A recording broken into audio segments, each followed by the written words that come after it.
අන්න ඒ නිසා පින්නතුනේ එවන් පහන් වැටක පුදුම විදිහට එළිය දුන්න උත්තම රත්නයක් පිළිබඳව පින්නතුනේ අද මේ දේශනාවේදී දේශනා කරන්න බලාපොරොත්තු වෙනවා. සම්මා සම්බුදුරජාණන් වහන්සේ උන්වහන්සේ ගැන මොනතරම් ගුණ වර්ණනා කළාද කියලා වචන මාත්‍රයෙන් කියලා ඉවර කරන්න බෑ පින්නතුනේ. ඒ තරම් ඒ උත්තමයන් වහන්සේ ගුණවන්තයෙක්. ඒ තරම් උන්වහන්සේ භාග්‍යවතුන් වහන්සේව සතුටු කරපු ශ්‍රාවකයන් වහන්සේ නමක්. ඒ තමයි මේ ශාසනයේ තුන්වැනි ශ්‍රාවකයන් වහන්සේ බවට පත් වුණ දුතාංගධාරීන් අතර අග පදවි බුදු මුවින් ලැබූ මහා කාශ්‍යප මහරහතන් වහන්සේ. තථාගතයන් වහන්සේට දෙවනුව වැඩ සිටියේ සාරිපුත්ත මහරහතන් වහන්සේ. ඊළඟට වැඩ සිටියේ මහා මුගලන් මහරහතන් වහන්සේ. ඉන් අනතුරුව මේ ශාසනයේ වැඩ සිටිය තුන්වෙනි ශ්‍රාවකයන් වහන්සේ තමයි පින්නතුනේ මහා කාශ්‍යප මහරහතන් වහන්සේ. උන්වහන්සේගේ ඒ ජීවිත ගමන වගේම උන්වහන්සේ සසර කළ කුසල් අපේ ජීවිතවලට හරි වටිනවා. නිවිච්ච පහනක් වෙලා තියෙන අපේ ජීවිත උතුම් වූ අරහත් ඵලයෙන් දල්වා ගන්න. අන්න ඒ නිසා ඒ උත්තම ජීවිතය ගැන කරුණු කීපයක් මේ ස්වල්ප වේලාවේ දක්වන්නයි අදහස් කරන්නේ. පින්නතුනේ මහා ශ්‍රාවකයන් වහන්සේලා අතරට එන්න මහරහත් ඵලයට පත්වෙන්න පින්නතුනේ කල්ප ලක්ෂයක් පාරමී ධර්ම සම්පූර්ණ කරලා තියෙන්න ඕනේ. පෙර පින්නතුනේ පහළ වෙලා හිටියා පදුමුත්තර කියලා සම්මා සම්බුදුරජාණන් වහන්සේ නමක් මීට මහා කල්ප ලක්ෂයකට එහා පැත්තේ. අන්න ඒ පදුමුත්තර බුදුරජාණන් වහන්සේ පහළ වෙලා වැඩ ඉන්න කාලේ හංසවතී කියන නුවර එක්තරා කෙළඹි පුත්‍රයෙක්ව පින්නතුනේ මහා කාශ්‍යප මහරහතන් වහන්සේ එදා ඉපදුනා. කෙළඹියෙක් කියලා කියන්නේ පෞල්කාරයෙක්, ගිහි ජීවිතේ ගත කරන කෙනෙක්. මෙන්න මේ කෙළඹි පුත්‍රයා පින්නතුනේ බොහොම ශ්‍රද්ධාවන්තයි, බුද්ධ මාමකයි, ධම්ම මාමකයි, සංඝ මාමකයි. මේ අපිට තියෙන්න ඕන ගුණයක්. අපි තෙරුවන් සරණ ගිය උපාසක උපාසිකාවෝ නම් ශ්‍රද්ධාවන්ත ශ්‍රාවකයෝ නම් තුනුරුවන කෙරෙහි අපිට තියෙන්න ඕන පින්නතුනේ මාමකත්වයක්. මාමකත්වය කියන්නේ සම්මා සම්බුදුරජාණන් වහන්සේ මගේමයි කියන හැඟීමක් තියෙන්න ඕනේ. ඒ බුදුමුවින් පුරා 45 වසක් මුළුල්ලෙහි දෙසුවා නම් යම් ධර්මස්කන්ධයක් ඒ ධර්මස්කන්ධය මටමයි දේශනා කළේ කියලා හිතන්න ඕනේ. ඒ ධර්මය අනුව සුපිලිපන් සාරිපුත්ත මුගලන් ආදී උත්තම මහ සංගරුවණක් වෙයි නම් ඒ උතුම් සංඝ රත්නයත් මගේමයි කියලා සිටිවිලි නිරන්තරයෙන් පිහිටලා තියෙන්න ඕනේ. එදා ඒ කුල පුත්‍රයා පින්නතුනේ තුනුරුවන පිළිබඳව මාමකත්වයේ තිබුණු කෙනෙක්. නිරන්තරයෙන්ම පින්නතුනේ බොහොම ශ්‍රද්ධාවන්තව කටයුතු කරන මේ කෙළඹි පුත්‍රයා කුල පුත්‍රයා එක්තරා පොය දවසක උදේම නැගිට්ටා. පුර පොය දවසක උදේම අවදි වෙලා උදේ පාන්දරම මුව දෝවනාදිය කරලා නාලා හොඳට සුවඳ පැන් නාලා මනා ආහාරයක් අනුභව කරලා පින්වතුනේ අෂ්ටාංග උපෝසත සීලය සමාදන් වුණා. එහෙම සමාදන් වෙලා අදිෂ්ඨාන කරගෙන පින්වතුනේ පදුමුත්තර සම්මා සම්බුදුරජාණන් වහන්සේ දකින්ද මල් වර්ග සුවඳ ආදිය අරගෙන විහාරයට ගියා. විහාරයට ගිහිල්ලා භාග්‍යවතුන් වහන්සේට වන්දනා කරලා ඒ කල යුතු පුද පූජා ආදියත් පවත්වලා එතන ඉඳගෙන ඉන්න අතරතුර එදා තුන් ලෝකාග්‍ර සම්මා සම්බුදුරජාණන් වහන්සේ මහා සෙනග මැද පින්වතුනේ එතන වැඩ හිටපු එක් මහ තෙරුන් වහන්සේ නමකට අග පදවියක් ප්‍රදානය කළා. ඒ අග පදවිය තමයි දුතාංග වාදීන් අතර අග පදවිය. ධෘතාංග ධාරීන් අතර අග පදවිය. මොකද පින්වතුනි මේ ධෘතාංග කියන්නේ? මේ ශාසනයේ පින්වතුනේ වෘක්ෂ මූලික වෙමින් අරණ්‍ය වාසීව ග්‍රාම වාසී වෙන්නෙම නැතිව පිණ්ඩ පාතයෙන් යැපෙමින් පාංශකූලික සිවුරුම දරමින් ඒ සිව්පසයේ සම්බන්ධව පින්වතුනේ බුදු සමයේ සඳහන් අවම සීමාවෙන් යැපෙමින් හික්මෙන උත්තමයන් වහන්සේ දුතාංගධාරී. කවුද පත්කලේ? එතන වැඩ හිටියා පින්වතුනේ මහා නිසභ කියලා මහතෙරුන් වහන්සේ නමක්. එදා පදුමුත්තර සම්මා සම්බුදුරජාණන් වහන්සේ මහණෙනි මාගේ ශාසනයේ ධෘතවාදී භික්ෂූන් අතර මේ මහා නිසභයන් අග්‍රයි කියලා අග පදවිය ප්‍රදානය කරනවා. මේ කුල පුත්‍රයා පින්වතුනේ ශ්‍රද්ධාවෙන් පැත්තකට වෙලා බලාගෙන හිටියා. ඒ පදවිය ප්‍රදානය කරලා සම්මා සම්බුදුරජාණන් වහන්සේ ධර්ම දේශනා කළා. දේශනාව අවසානයේ මිනිස්සු සියල්ලෝම නැගිටලා යනකම්ම මේ කුල පුත්‍රයා බලාගෙන හිටියා. මිනිස්සු හැමෝම නැගිටලා ගියාට පස්සේ පදුමුත්තර සම්මා සම්බුදුරජාණන් වහන්සේ ඉස්සරහට ගිහිල්ලා වන්දනා කරලා කියනවා ස්වාමීනි ඔබ වහන්සේ හෙට දින මාගේ ආරාධනාව පිළිගන්නා සේක්වා. ඔබ වහන්සේ හෙට දින සියලු මහ සගරුවන සමග මාගේ දාණයට වඩින සේක්වා කියලා ආරාධනා කළා. ඒ වෙලාවේ තථාගත බුදුරජාණන් වහන්සේ වදාලා ගෘහපතිය උපාසකය භික්ෂු සංඝයා බොහොම විශාලයි. ටික දෙනෙක් එහෙම නෙමෙයි බොහොම විශාලයි. කී නමකටද කියලා ඇහුවා. ස්වාමීනි කොච්චර මහ සංගරුවන වැඩ ඉන්නවද කියලා ඇහුවා. උපාසකය 68 ලක්ෂයක් මහ සංගරුවන මා සමග වැඩ ඉන්නවයි කිව්වා. 68 ලක්ෂයක්. සුළුපටු ගණනක්ද? 68 ලක්ෂයක් කියනකොටම පින්නතුනේ අපිට නම් මේ වෙනකොටත් පුළුවන් ද එහෙම දන් දෙන්න කියලා හිතලා ඉවරයි. නමුත් එදා අර උපාසකයා කියනවා ස්වාමීනි 68 ලක්ෂයක්ද? එකම එක සාමණේරයන් වහන්සේ නමක් වත් විහාරේ ඉතිරි නොකර සියලු දෙනා වහන්සේලාම මගේ දාණයට වැඩම කරවනසේක්වා කියලා ආරාධනා කළා. පසුදා පින්වතුනේ වහ උපාසකයා 68 ලක්ෂයක් මහරහතන් වහන්සේලාට බුදුන් ප්‍රමුඛව දන් දෙන්න සූදානම් කරනවා. දානේ සූදානම් කරලා පින්වතුනේ එක පුරුෂයෙක් අතේ පණිවිඩයක් යවුවා පහුදින. දැන් දානේට භාග්‍යතුන් වහන්සේට වඩින්න වෙලාව වැඩම කරවන්න කියලා. සම්මා සම්බුදුරජාණන් වහන්සේ පාත්‍ර සිවුරු අරගෙන 68 ලක්ෂයක් භික්ෂු සංගරුවන සමග පින්වතුනේ අර උපාසකයාගේ නිවසට වැඩම කරන්න පටන් ගත්තා. වැඩම කරලා පින්වතුනේ පනවපු ආසන මත්තකේ වඩා හිඳවලා දන් පූජා කරන්න සූදානම් වුණා.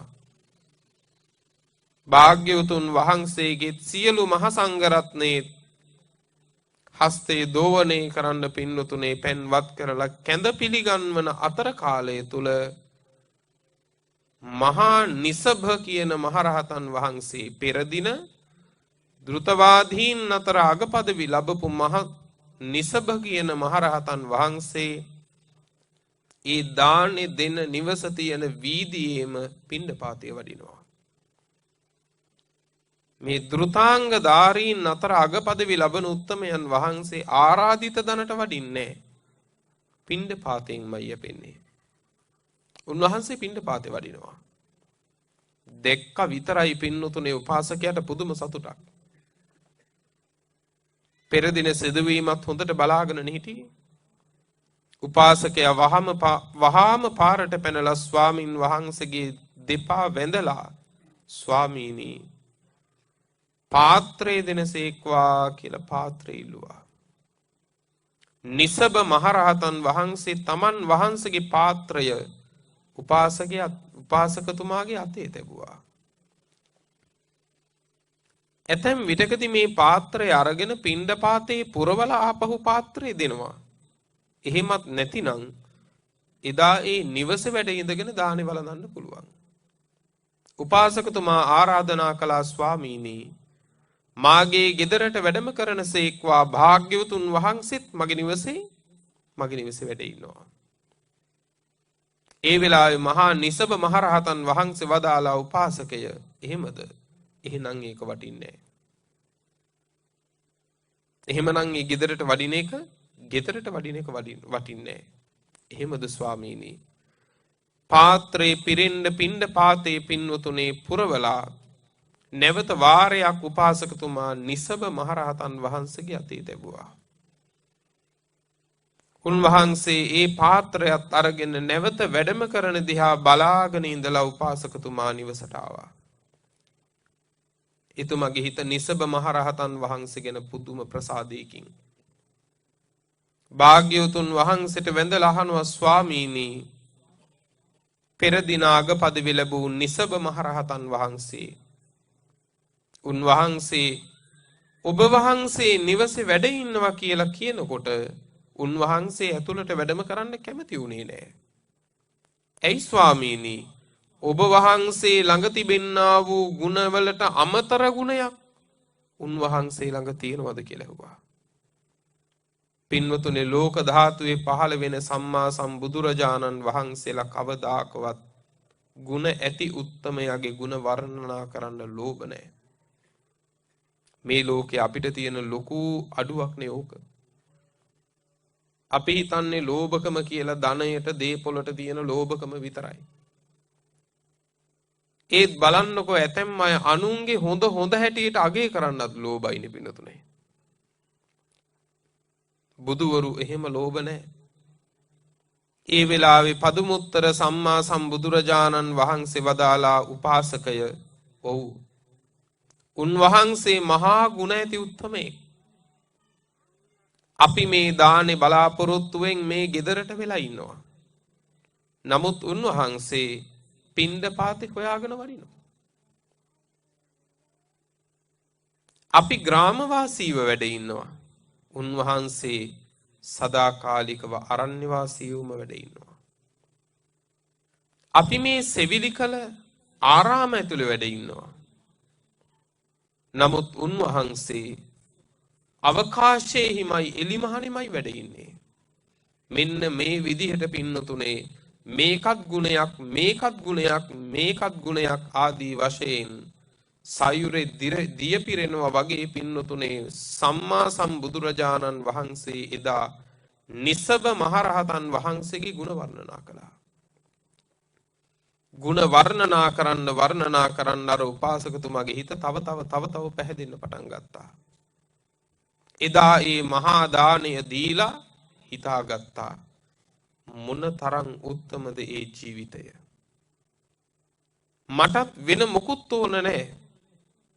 මට මතු පහළ වෙන සම්මා සම්බුදුරජාණන් වහන්සේ නමකගේ ශාසනයේ ඒ වගේ ගුණවන්ත ධෘතවාදී භික්ෂූන් අතර අග පදවිය ලබන්න නැත්තම් එදා දානෙ දීලා අවසානයේ පදුමුත්තර සම්මා සම්බුදුරජාණන් වහන්සේ ළඟට උපාසකයා ගිහිල්ලා වැඳලා ඉල්ලුවා ස්වාමීනි අද දානෙ දුන්නේ යම්සේද මට අනුකම්පා කරලා ඔබ වහන්සේ අද පටන් 7 දිනක් මෙලෙසම දන් දෙන්න ඔබ වහන්සේ වඩිනසේක්වා කියලා ආරාධනා කළා. එදා ඉඳන් උපාසකයා පටන් ගත්තා දින 7ක් පුරා 68 ලක්ෂයක් මහ සංගරුවනට දන් දෙන්න. පින්වතුනේ දින 7ක් අඩු නොකොට පින්වතුනේ එලෙසින්ම දන් පූජා කරලා බුදු පාමුක් මහ සංඝරුවනට හත්වෙනි දවසේ දානේ අවසානයේ බුදුරජාණන් වහන්සේ ප්‍රදාන 68 ලක්ෂයක් මහරහතුන්ට තුන් සිවුරු පූජා කළා. තුන් සිවුරු පූජා කරලා සම්මා සම්බුදුරජාණන් වහන්සේගේ සිරිපා මුල වැටිලා ප්‍රාර්ථනාවක් කළා. ස්වාමීනි යම් දිනක මේ දනට මං ආරාධනා කළාද එදා පටන් අද දක්වා ස්වාමීනි මම මේ දානි දුන්නේ මෛත්‍රී සහගත කායික කර්ම කරමින්මයි. මෛත්‍රී සහගත වචී කර්ම වලින්මයි. මෛත්‍රී සහගත මනෝ කර්ම වලින්මයි. ඒ කියන්නේ මේ දින හත පුරා මන් දන් දෙනකොට යම් තාක් දේ කළා නම් ඔබ වහන්සේලා වෙනුවෙන් ඒ කලේ මෛත්‍රිය. යම් වචනයක් පාවිච්චි කළාද ඒ කලේ මෛත්‍රියෙන්මයි. මේ දින හත ඇතුලේ මෙච්චර දන් දෙද්දී සිතිවිලි මාත්‍රයක් ඉපැද්දුවද ඒ සිතිවිලි මාත්‍රේ පවා මෛත්‍රියෙන්මයි. මේසා විශාල මහ පිංකමක් කරපු වෙලාවේ භාග්‍යවතුන් වහන්සේ මට දිව්‍ය සම්පත් ඕන නැහැ කිව්වා. මට සක්‍ර සම්පත් ඕන නැහැ. මට මාර සම්පත් ඕන නැහැ. මට බ්‍රහ්ම සම්පත් ඕන නැහැ. මට සක්විති රජ පදවිය ඕන නැහැ. ස්වාමීනි ඔබ වහන්සේගේ ශාසනයේ ධෘතවාදීන් අතර අග පදවිය ලැබූ මහා නිසව මහරහතන් වහන්සේට වගේ මටත් මතු බුද්ධ ශාසනයක ධෘතවාදීන් අතර අග පදවිය මේ කුසල බලයෙන්ම ලැබේවා කියලා ප්‍රාර්ථනාවක් ලැබුවා. ප්‍රාර්ථනාව ලැබුවට විතරක් මදි පින්නතුනේ. මොනතරම් මහ ප්‍රාර්ථනා ලැබුවත් හැමෝම සමර්ථ වෙන්නේ නැහැ පින්නතුනේ ඒ ප්‍රාර්ථනාව සමෘද්ධ කරගන්න.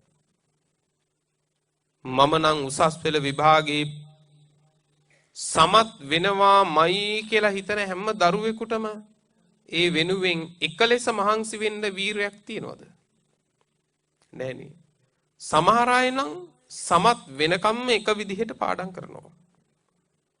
සමහර අය ඒ ප්‍රාර්ථනාව ඇති කරගෙන මාසයක් පාවිච්චි කරනවා, පාඩම් කරනවා, මහන්සි වෙනවා. නමුත් එතනින් පස්සේ ආපහු අර වීරය නැති වෙලා යනවා. ඒ නිසා අර ප්‍රාර්ථනාව ඉෂ්ට වෙනවද? ඉෂ්ට වෙන්නේ නැහැ. අන්න ඒ වගේ තමයි මේ සසරේ පින්නතුනේ මහා පදවි ප්‍රාර්ථනා කළා වුණත් හැමෝටම සමත්කමක් නැහැ. ඒ පදවිය ලැබෙන තුරා හැම පරිත්‍යාගයක්ම කරන්න හැමෝටම වීරයක් නැහැ. ඉතින් මේ ප්‍රාර්ථනාව කරපු වාරයේ පදුමුත්තර බුදුරජාණන් වහන්සේ වදාලා උපාසකය නුඹ විසින් කළ ප්‍රාර්ථනාව මහා ප්‍රාර්ථනාවක්, සුළුපටු එකක් නෙවෙයි. පෙරුම් පුරාගෙන මේ සසර ගමනේ ඒ අරමුණෙන්ම ඉන්න ඕනේ. උන්වහන්සේ බැලුවා මේක මතු සිද්ධ වෙනවද නැද්ද කියලා. බුද්ධ ඥාණයෙන් දැකලා වදාලා උපාසකය මේ ප්‍රාර්ථනාව සමෘද්ධ වෙනවා. මේන් කල්ප ලක්ෂයකට පස්සේ මේ ලෝක ධාතුවේ පහළ වෙනවා ගෞතම නමින් සම්මා සම්බුදුරජාණන් වහන්සේ නමක්. උන්වහන්සේගේ ශාසනයේ ඔබ මහා කාශ්‍යප නමින් තුන්වෙනි ශ්‍රාවක භාවයට පත් වෙනවා කියලා එදා පදුමුත්තර බුදුරජාණන් වහන්සේ පින්නතුනේ නියත විවරණය දුන්නා. බුදුරජාණන් වහන්සේ නමක් නියත විවරණ දෙන්නේ අනාගතයේ දැකලා. ඒ නිසා ඒ නියත විවරණය වෙනස් ආකාරයකින් වෙනවා කියලා පින්නතුනේ එකක් නැහැ. එලෙසින්ම සිද්ධ වෙනවා. අප්‍රමාණ සතුටින් එදා පටන් මේ උපාසකයා තවත් දාන ආදී පින් කළා. සීලාදී ගුණවල පිහිටගත්තා. දාන සීලාදී ගුණ වඩලා පින් කරලා පින්නතුනේ මරණින් මත්තේ ඉපදුන දෙව්ලොව. දෙව්ලොව ඉපදිලා පින්නතුනේ බොහෝ කාලයක් දිව්‍ය සම්පත් වින්දනය කළා. වින්දනය කරලා මීට කල්ප 91කට එහා පැත්තේ පහළ වුණා විපස්සී කියලා බුදුරජාණන් වහන්සේ නමක්. අන්න ඒ විපස්සී සම්මා සම්බුදුරජාණන් වහන්සේ ලෝකේ පහළ වෙච්ච කාලේ පින්නතුනේ ඉපදුනා එක්තරා පිරිහිච්ච සිටු පවුලක, මේ බ්‍රාහ්මණ පවුලක. පිරිහිච්ච බ්‍රාහ්මණ පවුලක. පිරිහිච්ච බ්‍රාහ්මණ පවුලක් කියන්නේ බ්‍රාහ්මණයෝ තමයි, නමුත් දිනුදු වෙලා, දුප්පත් වෙලා. මේ බමුණටත් මේ බැමිණියටත් දෙන්නටම තියෙන්නේ පින්නතුනේ ඉහළට පෙරවන්න එක සාටකයයි. අන්න ඒ නිසා එක සලුවක් දෙන්නටම තියෙන නිසා මුළු මහත් රාජධානියේ ප්‍රසිද්ධ වුණා ඒක සාටක බමුණ කියලා. එක සලුවක් තියෙන නිසා. කවමදාකවත් බමුණයි බැමිණියයි එකට ගමනක් ගිහිල්ලා නැහැ. ඇයි ඒ? පෙරවන්න එක සලුවයි දෙන්නටම තියෙන්නේ. බැමිණිය කොහේ හරි ගියොත් බමුණ ගෙදර. බමුණ කොහේ හරි ගියොත් බැමිණිය ගෙදර. දෙන්න මාරුවෙන් මාරුවට තමයි මේ එකම සලුව පෙරවන්නේ ඉහළ කයට. මෙන්න මේ කාලේ විපස්සී සම්මා සම්බුදුරජාණන් වහන්සේ පහළ වෙලා උන්වහන්සේ දීර්ඝායුෂ්ක බුදුරජාණන් වහන්සේ නමක්. උන්වහන්සේ ධර්ම දේශනා කරන්න පින්නතුනේ අවුරුදු 7කට සැරයක්. අවුරුදු 7කට සැරයක්. දැන් ඔන්න ඔතෙන්දි හිතන්න දෙයක් තියෙනවා. විපස්සී සම්මා සම්බුදුරජාණන් වහන්සේ ධර්ම දේශනා කළේ පින්නතුනේ අවුරුදු 7කට සැරයක්. එතකොට අපේ සම්මා සම්බුදුරජාණන් වහන්සේ දවසකට සැතපුනේ පින්නතුනේ පැයකුත් විනාඩි 20යි. අනෙක් මුළු වෙලාවම දෙව් මිනිස් ප්‍රජාව සංසාරයෙන් ගලවන්න ධර්ම දේශනා කළා. ගෞතම සම්මා සම්බුදුරජාණන් වහන්සේ සරණ ගිය ශ්‍රාවකයෝ වෙච්ච අපි හරි ශ්‍රද්ධාවන්තයෝ නම් ඒ ධර්මයේ ඇතුලේ මොන තරම් වීරිය කරන්න ඕනද? උන්වහන්සේ දේශනා කරන්න විඳපු මහන්සිය තරම්වත් මහන්සියක් අපි ඒ ධර්මයේ පිළිපදින්න ගන්නෑ පින්නතුනේ. හිතලා බලන්නකෝ. නේද? උන්වහන්සේ මේ ධර්මය අවබෝධ කරගෙන දේශනා කරන්නට ගත්තු මහන්සිය තරම්වත් මහන්සියක් ඒ දෙසූ ධර්මය පුරුදු කරන්න පුහුණු කරන්න අපි ගන්නවද? අපි ගන්න නැහැ පින්වත්නි.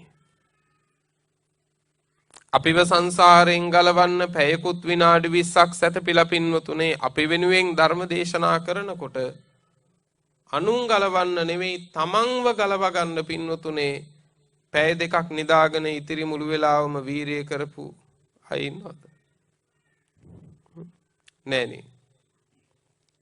එතකොට මහන්සි ඇතිද? වීරිය ඇතිද? හොඳට හිතලා බලන්න. විපස්සී බුදුරජාණන් වහන්සේ ධර්ම දේශනා කළේ අවුරුදු 7කට සැරයක්. අවුරුදු 7කට සැරයක් ධර්ම දේශනා කරනකොට දෙව් මිනිස්සු අතර මහා කෝලාහලයක් ඇති වෙනවා පින්නතුනේ. කෝලාහලයක් කියන්නේ මේ රණ්ඩු සරුවල් නෙමෙයි. මහා ප්‍රකාශයක් පින්නතුනේ, ප්‍රසිද්ධියක් පැන නගිනවා. මහා ප්‍රචාරයක් යනවා. භාග්‍යවතුන් වහන්සේ ධර්මයේ දේශනා කරන්නයි සූදානම කියලා. ඒ තරම් දුර්ලභයි. මහා සෙනගක් රැස් වෙනවා ඉදාට. භාග්‍යවතුන් වහන්සේ ධර්මයේ දේශනා කරන්නයි සූදානම කියන මේ පණිවිඩය එදා අහන්න ලැබුණා අර ඒක සාටක බමුණටත්. දැන් බමුණටත් බැමිණියටත් දෙන්නටම බණ අහන්න යන්න ඕනේ. යන්න ඕනකම තිබුණට දෙන්නට මේකවර බණ අහන්න යන්න බෑ. මොකද දෙන්නටම උඩුකයට පෙරවගෙන යන්න තියෙන්නේ එක සාටකයයි. දැන් දෙන්න කතා වුණා කොහොමද බණ අහන්න යන්නේ? ඔයා රෑ යනවද? මම රෑ යන්නද? බැමිණිය කිව්වා අපි ඉතින් කාන්තාවනේ. අපිට රාත්‍රියේ ගමන් යන්නේ ඒක හොඳ නෑ. ඒ නිසා මං දහවලේ බණ අහන්න යන්නම් ඔයා රාත්‍රියේ බණ අහන්න යන්න කිව්වා. හොඳයි කියලා දහවල් කාලයේ පින්නතුනි බැමිණියේ බණ අහන්න ගියා විහාරෙට. බණ අහලා ආවා. රාත්‍රියේ පින්නතුනේ අර උපාසකයා ඒ සලුවම පෙරවගෙන විහාරෙට ගියා බණ අහන්න. බණ අහගෙන පෙර යම ගෙවිලා යනකොට පින්නතුනේ මේ උපාසකයාට බණ අහගෙන ඉඳලා පුදුම ප්‍රීතියක් ඇති වුණා ධර්ම ශ්‍රවණය කරලම. තාම හොඳට බණ ඇහුවා උපාසකයා. මේ උපාසක මහත්තයාට පෙර යාමයේ ගෙවිලා ඉවර වෙනකොට තමන්ගේ මුළු මහත් సంతානේ පස්වන ප්‍රීතියෙන් පින්නතුනේ පිරීලා ගියා. මොකද්ද මේ පස්වන ප්‍රීතිය කියන්නේ? දැන් අපිත් කියනවානේ මට නම් මහා ප්‍රීතියක් ඇති වුණා කියලානේ. එහෙම කියන අවස්ථා තියෙනවානේ. හැබැයි ප්‍රීතිය පින්නතුනේ ආකාර පහකට බෙදෙනවා. ඒකට තමයි ඔය පස්වන ප්‍රීතිය කියන්නේ. එයින් එකක් තමයි කුද්ධිකා ප්‍රීති කියලා එකක් තියෙනවා. කුද්ධිකා ප්‍රීති. ප්‍රීතියේ අඩුම මට්ටම. කුද්ධිකා ප්‍රීතිය දැනුනම දේශනාවේ කියනවා පින්නතුනේ මේ ශරීරයේ ලොමු දැහ ගන්නවා කියලා. ලොමු දැහ ගන්නවා කියන්නේ අපි කියන්නේ මේ රෝම කූප කෙලින් වෙනවා. ඒක වෙන්නේ ප්‍රීතිය නිසා. දැන් අපිට මේ ප්‍රීතියක් දැනුණා කිව්වට එහෙම එකක්වත් වෙලා තියනවද? ලොමු දැහැගෙන තියනවද? නෑ. එහෙනම් අපි ප්‍රීතිය කියලා කිව්වට අපි ප්‍රීතිය කියන එක විඳලවත් නෑ. ඒකේ අඩුම මට්ටමටත් පින්නතුනේ ආවොත් ශරීරේ රෝම කූප කෙලින් වෙන්න ඕනේ. ඒක තමයි කුද්ධිකා පීති කියන්නේ. ඊළඟ එක තමයි පින්නතුනේ කණිකා පීති. කණිකා පීති කියලා කියන්නේ එවන් මට්ටමකට ප්‍රීතිය ඇති වුනහම ශරීරයට මොහොතින් මොහොත විදුලි සැරයක් වදිනවා වගේ ගැස්මක් එන්න ඕනේ. අපේ ශරීරයට කරන්ට් එකක් වැදුනහම මොන වගේද? අන්න ඒ වගේ පින්නතුනේ විටින් විට විදුලි සැර වැදුනා වගේ පින්නතුනේ ස්වභාවයක් මතුවෙනවා. ඒක තමයි කණිකා පීති කියන අවස්ථාව. ඊළඟ අවස්ථාව තමයි පින්නතුනේ ඔක්කාන්තිකා පීති. ඔක්කාන්තිකා පීති කියලා කියන්නේ මේ ශරීරයේ හරියට වෙරළ මැත්තේ රළ පෙරලි එනවා වගේ මේ ශරීරය ඇතුළාන්තෙන් පෙරලි නැගෙන්නා වූ ප්‍රීතියක් මේ ශරීරය ඇතුළාන්තේ පෙරලනවා වගේ පින්නතුනේ. ප්‍රීතිය තුන්වෙනි අවස්ථාව. එවන් මට්ටමකින් ප්‍රීතිය දැනෙන්න ඕනේ. ඒක තමයි ඔක්කාන්තිකා පීති කියලා කියන්නේ. ඊළඟ එක තමයි උබ්බේගා පීති. උබ්බේගා පීති කියලා කියන්නේ බලවත් ප්‍රීතියක් පින්නතුනේ. මොනතරම් බලවත්ද කිව්වොත් මේ කය සංසිඳවලා පින්නතුනේ කය ඉහළට ඔසවලා ආකාශයෙන් 이르දියක් ලැබුවා වගේ අරන් යන්න තරම් මේ ප්‍රීතිය බලවත් වෙනවා. ඒ ප්‍රීතිය විසින් මේ කය ඔසවනවා පින්නතුනේ. අහසින් අරන් යනවා 이르දියක් ලැබුවා වගේ. ඒක තමයි උබ්බේගා පීති. අවසාන අවස්ථාව තමයි පින්නතුනේ පරණා පීති. පරණා පීති කියලා කියන්නේ පින්වත්නි අති මහත් ප්‍රීතියක්. අති මහත් ප්‍රීතියක්. මොනතරම්ද කිව්වොත් හරියට පින්නතුනේ පර්වත කුහරයකට අඩු නැතිව වතුර කඳක් පිරුණා වගේ පින්නතුනේ මුළු මහත් ශරීරය පුරා පැතිර පවතිනා වූ ප්‍රීතියට කියනවා මොකද්ද? පරණා පීති කියලා. මේක තමයි පස්වන ප්‍රීතිය. දැන් අර උපාසකයාට ප්‍රථම යාමේ බණ අහගෙන ඉඳලා ඉවර වෙනකොට මහා ප්‍රීතියක් දැනුණා. මේ ප්‍රීතිය අවසානයේ කල්පනා කරනවා නිකන් බණ අහන්න හොඳ නෑ. මේ තරම් ප්‍රීතියක් ඇති වෙන්න බණ අහපු වෙලාවේ මං මොනවද පූජා කරන්නේ? පින්වතුනි පූජා කරනවා නම් මේ බ්‍රාහ්මණයට පූජා කරන්න තියෙන එක දෙයයි. මොකද්ද? අර එකම සාටකේ. ඒක පූජා කරනවා කියලා හිතාගත්තා. හිතනකොටම පින්වතුනේ ඔන්න අනිත් පැත්තෙන් එනවා අකුසල සේනාව. දානංච යුද්ධංච සමානමාහු කියනන්නේ. දානය හරියට යුද්ධයක් කරනවා වගේ. ඇයි? යුද්ධයකට නම් ඉන්න ඕන පින්වතුනේ සේනාවන් දෙකක්. අන්න ඒ වගේ පින්වතුනේ මේ දානයක් දෙනකොට ලෝභ, දෝෂ, මෝහ කියන සෙන්පතිය තුන් දෙනා පිරිවරාගත් අකුසල් සේනාවක් එනවා. අලෝභ, අදෝස, අමෝහ කියන සෙන්පතිවරුන් පිරිවරාගත් කුසල සේනාවක් එනවා. මේ සේනාවෙන් කුසල සේනාව දිනුවොත් තමයි දන් දෙන්නේ. අකුසල සේනාව දිනුවොත් මොකද වෙන්නේ? දන් දෙන එක නතර කරනවා. දැන් පින්නතුනේ අර උපාසකයා දෙන්න ඕන කියලා හිතුවා. දැන් මතක් වෙනවා ඔන්න අකුසල සේනාව පස්සට අදිනවා. ලෝභය මතුවෙනවා. දැන් කල්පනා කරනවා මේක දුන්නොත් මේක දීලා කොහොමද? අපි දෙන්නටම තියෙන්නේ මේක විතරයි. දැන් මේ තියෙන එකක් හින්දා තමයි මාරුවෙන් මාරුවට බණ අහන්න ඉන්නේ. මේකත් නැති වුණොත්. ඒ හින්දා දෙන්න බෑ කියලා හිතාගත්තා. ආයෙත් බණ ඇහුවා දැන්. ආයෙත් බණ අහලා මධ්‍යම රාත්‍රිය ඉක්මලා යනකොට ආපහු වාරයක් අර විදිහටම ප්‍රීතියක් ඉපදුනා. ප්‍රථම යාමේ පූජා කරන්න දෙයක් බැලුවා. ඒ වෙලාවේ ලෝභය ඇවිස්සුණා. දැන් නම් පූජා කරනවා කියලා හිතාගත්තා. ආයෙත් මතක් වෙනවා පූජා කරලා කොහොමද? එතකොට ගමනක් බිමනක්වත් යන්නේ මොකක් පෙරවගෙනද?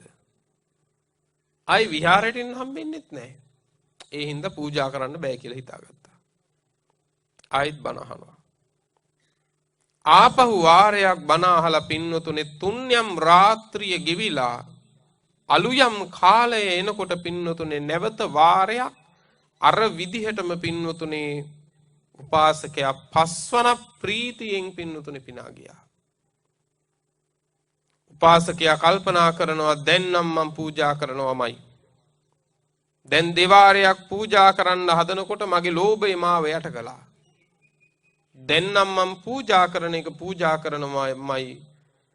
මේ සාටකේ නැතුව යමක් වෙනවා නම් වෙන දෙයක් උනාදින්. වෙන දෙයක් උනාදින්. ඒක පස්සේ බලා ගන්නවා කියලා හිතාගත්තා. හිතාගෙන පින්වතුනේ සාටකේ නැව්වා. සාටකේ නමලා බමුණටත් බැමිණියටත් තිබුණ එකම සාටකය එදා පහළ වෙලා වැඩ ඉඳපු විපස්සී සම්මා සම්බුදුරජාණන් වහන්සේගේ සිරිපා මුල තියලා පූජා කළා. මේ වෙන කවුරුත් නෙවෙයි ඒ භවයේ මහා කාශ්‍යප මහරහතන් වහන්සේ. පූජා කළා විතරක් නෙවෙයි මොන තරම් සතුටක් ඉපදුනද කිව්වොත් මේකෙන් පින්වතුනේ දෑත එකතු කරලා දොහොත් මුදුනේ තියාගත්තා. මහා හඩින් කෑ ගැහුවා මම දිනුවා මම දිනුවා මම දිනුවා කියලා. මොකද්ද මේ දිනුවා කියන්නේ? ලෝභය දිනුවා කියන එක. ධර්මාසනයේට පසුපසින් බණ ඇහුවා එවක රජ කරපු බන්දුම කියන රජතුමා. මම දිනුවා කියන එක රජවරු හරි බයයි පින්නත්. රජතුමා කල්පනා කළා මේ රාජධානිය මම ඇරෙන්න මම දිනුවා කියලා කෑ ගහන කෙනා කවුද? මොකද්ද මේ දිනීම? රජතුමා බය වුණා.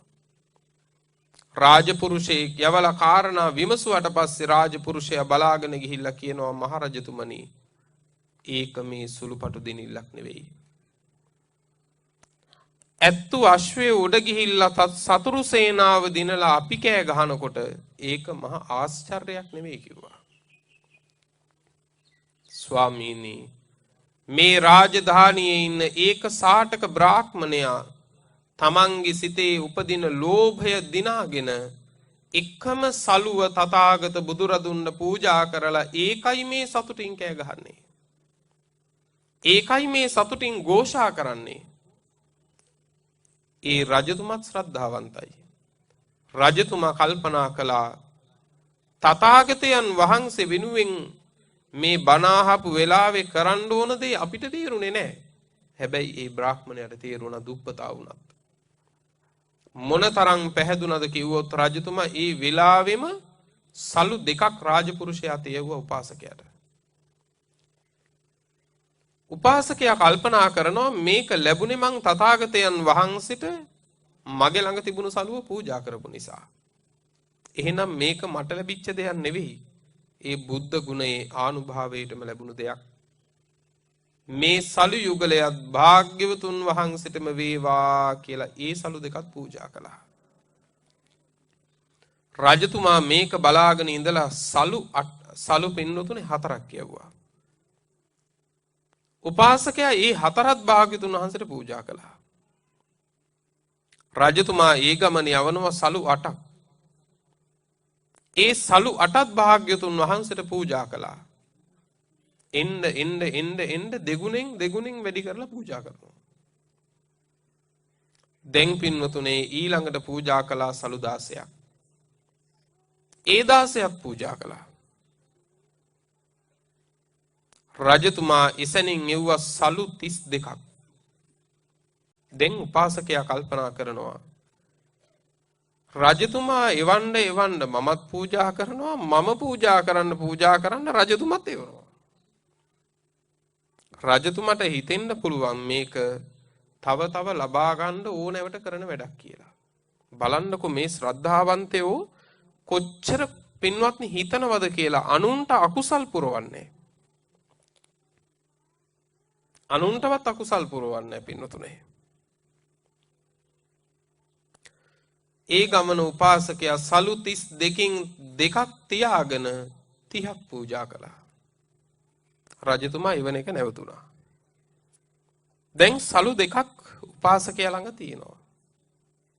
ඊටු 30ක් පූජා කරලා ඊටාම ශ්‍රද්ධාවන්ත වුණා. බුදුරජාණන් වහන්සේට අතිශය විශ්වාසවන්තයෙක් වුණා. මෙහිම උපාසකයා ඉන්නකොට පින්නතුනේ ඊටාම සතුටින් දවසක් සීතල රාත්‍රියක බණ අහනවා. එදා බණ අහන්න ඇවිල්ලා හිටිය බන්දුම රජතුමා. බන්දුම රජතුමා ඒ වෙලාවේ උපාසකයා දිහා බලලා ලක්ෂයක් වටින රතු පාට කම්බිලියක් කියලා කියන්නේ පින්නතුනේ ලොම් වලින් තනු සලුවක්. ලොම් වලින් තනු සලුවක්. ඊටාම කයට මෘදු පහස තියෙන උණුසුම රැඳෙන එකක්. ලක්ෂයක් වටින කම්බිලියක් පරිත්‍යාග කළා. අද ඉඳන් මේක පෙරවගෙන බණ අහන්න කියලා උපාසකයාට. උපාසකයා මොකද කළේ? උපාසකයා කල්පනා කළා මෙච්චර වටින සලුවක් මෙච්චර වටින මේ කම්බිලිය මේ වගේ කුණු කයකට මොකට පොරවනවද? මේක මං වගේ කෙනෙකුට නම් නෙවෙයි සුදුසු. මේක සුදුසු තථාගත සම්මා සම්බුදුරජාණන් වහන්සේටමයි. රජතුමා ගියා විතරයි පින්නතුනේ. උපාසකතුමා මොකද කළේ? අර රතු කම්බිලිය භාග්‍යවතුන් වහන්සේගේ ගඳ කිලියේ ඉහළ වියනට පින්නතුනේ ගැට ගැහුවා. ඒ කරලා ගෙදර ගියා. දවස් කීපයකින් රජතුමා විපස්සී බුදුරජාණන් වහන්සේ හමුවට ඇවිල්ලා ගඳ කිලිය ඇතුලේ ඉඳලා බුදුරජාණන් වහන්සේ සමග කතා කරන වෙලාවක භාග්‍යවතුන් වහන්සේගේ ශරීරයෙන් ෂඩ් වර්ණ රශ්මි මාලා විහිදෙනවා පින්නතුනේ. ඒ ෂඩ් වර්ණ රශ්මි මාලා විහිදිලා විහිදෙන රශ්මි මාලා අර උඩ බැඳලා තිබුණු වියනට වදිනවා. වියන පින්නතුනේ දිලිසෙනවා රශ්මි මාලාව වැදුනම. රජතුමා උඩ බැලුවා මොකද්ද මේ දිලිසෙන්නේ කියලා. බලපු ගමන් අඳුනගත්තා මේ අර මම ඒකසාටක බ්‍රාහ්මණයට පරිත්‍යාග කරපු මේ රතු කම්බිලියනේ. ස්වාමීනි මම මේක පූජා කළේ අර ඒකසාටක බ්‍රාහ්මණයටනේ. භාග්‍යතුන් වහන්සේ වදාලා ඔව් මහරජය. ඔබ ඔහුට පූජා කළා ඔහු මට පූජා කළා. රජතුමා තවත් සතුටු වුණා. මොන තරම් සත්පුරුෂයෙක්ද? කල යුත්ත අපිට වඩා හොඳට දන්නේ බ්‍රාහ්මණයනේ. ඒ සතුට නිසාම මිනිස්සෙකුට යමක් උවමනා නම් ඒ උවමනා හැම එකකින්ම අට බැගින් වූ පින්වතුනේ සියලු දේවල් අට බැගින් යුක්ත දානයක්. මේකට කියනවා සබ්බට්ටික දානය කියලා. හැම දෙයින්ම අට බැගින් යුක්ත දානයක් දුන්න කාටද? අර බ්‍රාහ්මණයට. ඒ කියන්නේ හැම දෙයක්ම අටබැගින් දුන්නා. ඇත්තු නම් 8 දෙනයි, අශ්වයෝ නම් 8 දෙනයි ආදී වශයෙන්. දැන් පින්නතුනේ මේ සියලු සම්පත් විඳිමින් බොහෝ පින් කරගත්තා මේ. දැන් සිටුවරයෙක්නේ මහා ධනයක් ලැබිච්ච කෙනෙක්. දැන් මේ සිටුතුමත් සිතූ පරිද්දෙන් පින්නතුනේ දාන ආදී පින්කම් කරලා කලුරිය කරලා ආපහු වාරයක් දෙව්ලොව ඉපදුනා. දෙව්ලොව ඉපදිලා පින්නතුනේ ආපහු කාලයක් කල්යවන අතරතුර පින්නතුනේ මේ ලෝක ධාතුවේ පහළ වෙච්ච කොණාගම බුදුරජාණන් වහන්සේ සහ කාශ්‍යප බුදුරජාණන් වහන්සේ කියන බුදුරජාණන් වහන්සේලා දෙනම අතර කාලය බුදුවරු නැහැ. කොණාගම බුදුරජාණන් වහන්සේගේ ශාසනයත් අවසන් වෙලා කාශ්‍යප බුදුරජාණන් වහන්සේ ලෝකේ පහළ වෙලත් නැහැ. අන්න ඒ කාලේ පින්නතුනේ අබුද්ධෝත්පාද කාලයක් බුදුවරු නැහැ. අන්න ඒ කාලේ පින්නතුනේ අර උපාසකයයි උපාසිකාවයි ඒක සාටක බමුණයි බැමිණියයි දෙන්න ඇතිතාක් පින් කරලා දෙව්ලොව ඉපදිලා ඉඳලා ආපහු අර අබුද්ධෝත්පාද කාලේ පින්නතුනේ ආපහු මනුස්ස ලෝකෙ ඉපදුනා. බලන්නකො මේ සැරි සරමින් එන්නෙම දෙවියන් අතරයි මිනිස්සු අතරයි පින් ඇති පුරුෂයෝ. දෙව් මිනිසුන් අතරයි සැරි සරන්නේ. බුදුවරු නැති කාලේ මේ මනුස්ස ලෝකෙ ඉපදිලා පින්නතුනේ වාසය කරනකොට එක දවසක් මේ බ්‍රාහ්මණයා තමන්ගේ මේකට කියනවා ජංගා විහරණය කියලා. ජංගා විහරණය කියන්නේ මේ කෙන්ඩවල තියෙන විඩාව දුරු කිරීම සඳහා ඇවිදිනවා. පින්නතුනේ කැලේ මේ බ්‍රාහ්මණයා ඇවිදිනවා. ඇවිදිනකොට පින්නතුනේ මේ කවුද එතකොට? ඒ භවයේ මහා කාශ්‍යප මහරහතන් වහන්සේ. එහෙම මේ බ්‍රාහ්මණයා ඇවිදිනකොට ගංගා තීරයක එක්තරා පසේ බුදුරජාණන් වහන්සේ නමක් පින්නතුනේ මේ සීතල කාලේ සීතල සුළං ආදියෙන් රැකෙන්න ඕනකමට ගංගා තීරයේ ඉඳලා පින්නතුනේ සිවුරක් ගිත්තම් කරනවා. වස්ත්‍රයක් මහනවා. මේක දැක්කා අර බ්‍රාහ්මණයා. ස්වාමීනි ඔබ වහන්සේ මොකද කරන්නේ? ඔබ වහන්සේ මොකද කරන්නේ? මේ ඉපදිලා ඉන්නේ මේ කුමාරයා පින්නතුනේ එක්තරා බ්‍රාහ්මණ කුලයක අනෝ මොකද කරන්නේ? මම සිවුරු ගෙත්තම් කරනවා. ස්වාමීනි කුමක් සඳහාද? සුළඟින් ආවරණය වෙන්න. එහෙමනම් ස්වාමීනි මෙන්න මෙයින් සකස් කරන සේක්වා කියලා ඒ බ්‍රාහ්මණයා දරාගෙන ඉඳපු පින්නතුනේ සාටකය පසේ බුදුරජාණන් වහන්සේට පූජා කළා. පසේ බුදුරජාණන් වහන්සේට පූජා කරලා එයින් අතිශයින් සතුටටපත් වුණා. අර උපාසිකාවත් පින්නතුනේ ඒ භවයේ මේ බ්‍රාහ්මණයාගෙම පින්නතුනේ බිරිඳ වෙලයි හිටියේ. ඒ බිරිඳ ගෙදර මේ ස්වාමියාගේ නංගිත් එක්ක අඩදඹරයක් ඇති කරගත්තා. දැන් මේ බ්‍රාහ්මණයා පසේ බුදුරජාණන් වහන්සේට අර සාටකේ පූජා කරන අවස්ථාව. ඔය ආසන්නයේම පින්නතුනේ ඔහුගේ බිරිඳ ස්වාමියාගේ නංගිත් එක්ක ගෙදර අඩදඹරයක් ඇති කරගත්තා.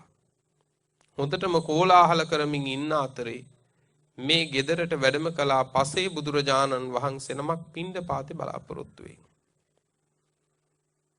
එදා ඒ බ්‍රාහ්මණයාගේ නංගි පසේ බුදුරජාණන් වහන්සේ දැකලා පසේ බුදුරජාණන් වහන්සේගේ පාත්‍රයේ පිළි අරගෙන පින්නතුනේ පාත්‍රයේ පිරෙන්න දානේ පූජා කරලා පසේ බුදුරජාණන් වහන්සේගේ හස්තේ මැත්තේ තියලා ප්‍රාර්ථනාවක් කළා.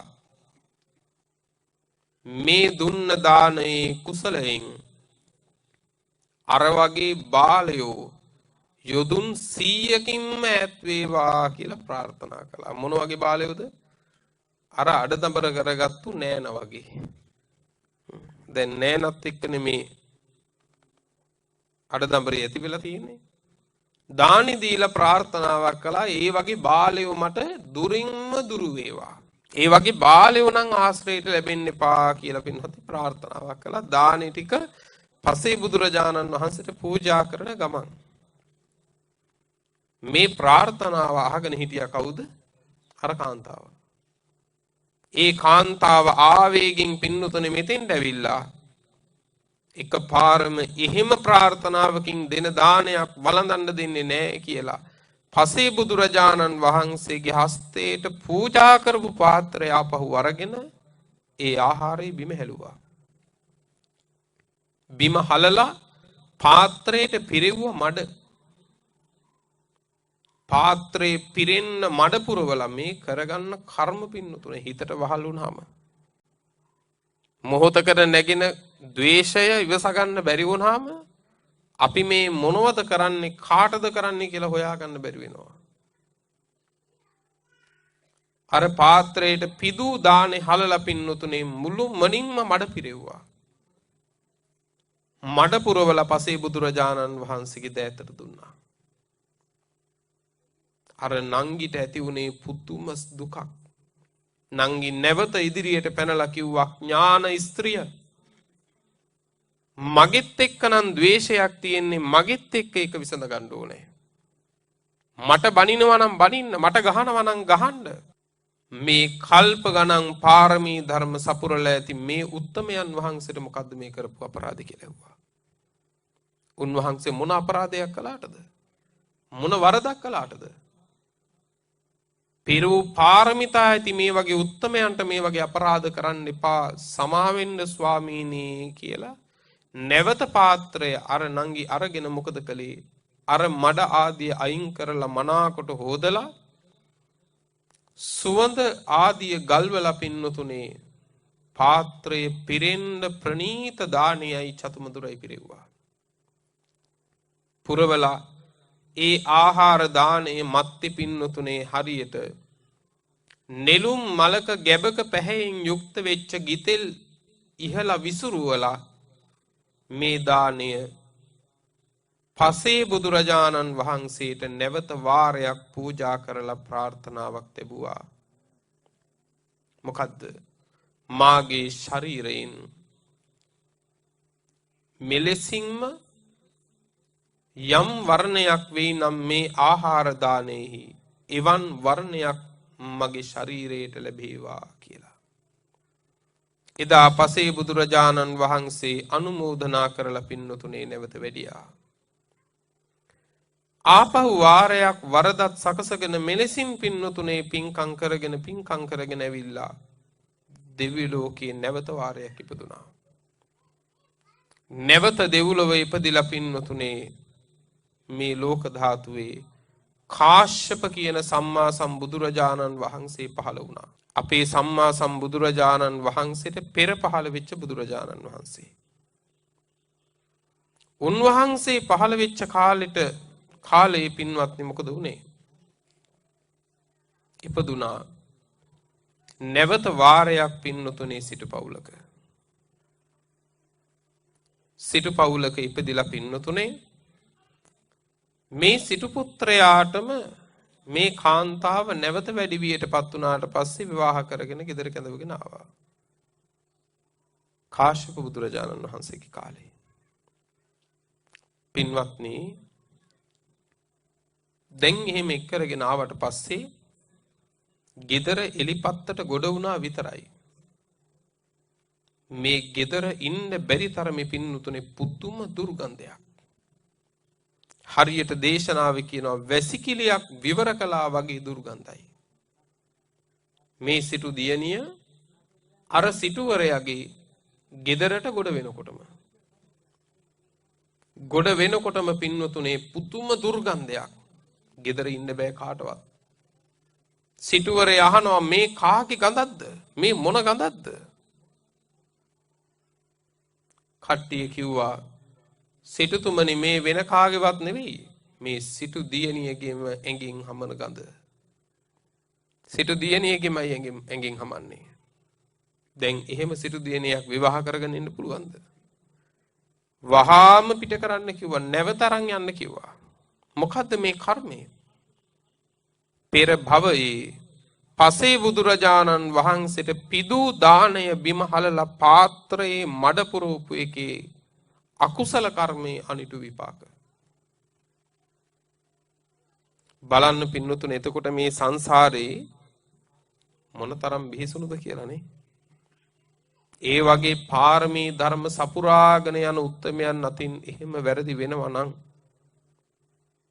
ඒවට ඒ විදිහේ දරුණු විපාක ලැබෙනවා නම් සංසාරේ අපි මොනතරම් ආරක්ෂා වෙන්න ඕනද නේ? කොයිතරම් ආරක්ෂා වෙන්න ඕනද? පින්වතුනේ, මේ විදිහට මේ කාන්තාව, මේ සිටු දියණිය පින්වතුනේ 7 දිනක් සමගම විවාහ වුණා විටින් විට. නමුත් ගෙදරට ඇතුල් වෙන්න බෑ පින්වතුනේ, අර දුර්ගන්ධයමයි නැවත පිටත් කරනවා.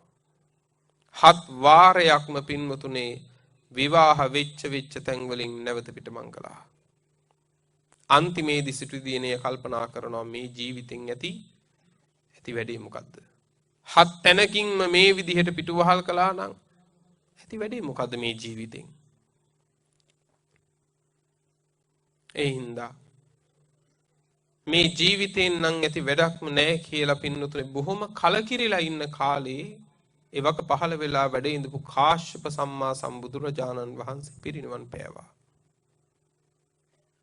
පිරිනිවන් පෑවට පස්සේ සදහැවත් අය උන්වහන්සේ වෙනුවෙන් ඝනකමින් යුක්ත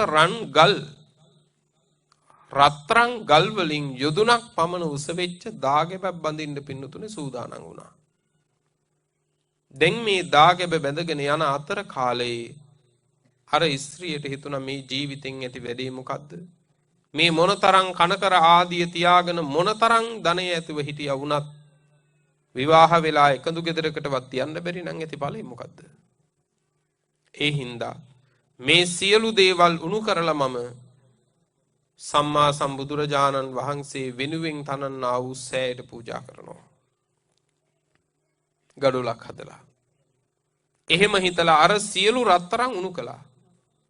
උණු කරලා පින්වතුනේ වියතකුත් අඟල් 4ක් පමණ වෙච්ච දිගින් පළලින් යුක්ත ඝනකම ඇති රන් ගඩොලක් සකසුවා.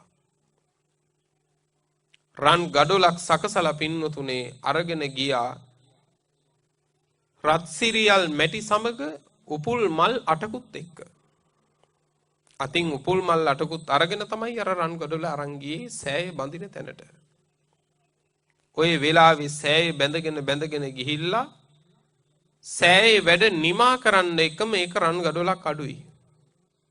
එතකොටම තමයි මේ සිටු දියණිය ආවේ මේ රන් ගඩොල අරගෙන. සෑය හදන වඩුව කිව්වා පින්වතිය පුදුම වෙලාවක ආවේ.